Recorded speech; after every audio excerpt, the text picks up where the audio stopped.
Men and women go overseas to fight for our country, but many find when they come home, they have no real place to call home. Today, organizers held a public forum to discuss and educate the public about the Stand Down event, which helps combat the homeless problem among our veterans. News 18's Holly Campbell has more. It's not like they're coming here and saying, help me, help me.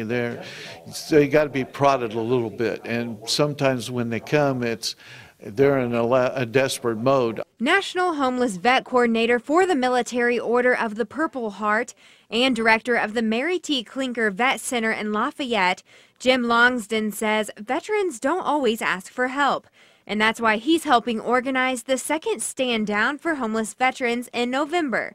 The term stand down is one he used when he was in combat in Vietnam. You come out of the field, you go to stand down, and stand down is you get your medical, you get your food, you get to kick back, and you get to relax. You don't have any important duties or anything. You just kick back and relax. The event, which helped more than 250 veterans and their families last year, provides dental, medical, and occupational help to all veterans in the community who are homeless or at risk.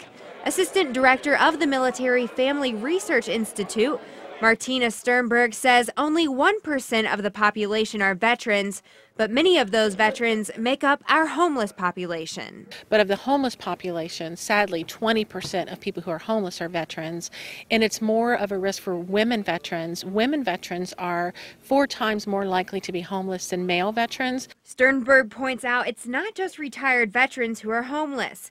She says last year, 25 active soldiers requested emergency help from local veteran organizations so they could keep their homes. She says veterans and active duty soldiers are homeless or face homelessness for various reasons. There's also post-traumatic stress syndrome, PTSD, traumatic brain injury, TBI, and those are wounds that you don't see. So you would see somebody who maybe lost a limb and know that they were impacted by war, but there are a lot of invisible wounds that you don't necessarily see, but those people are just as impacted. American Legion Post 11 hosted a bike rally Sunday to raise money for the upcoming Stand Down event.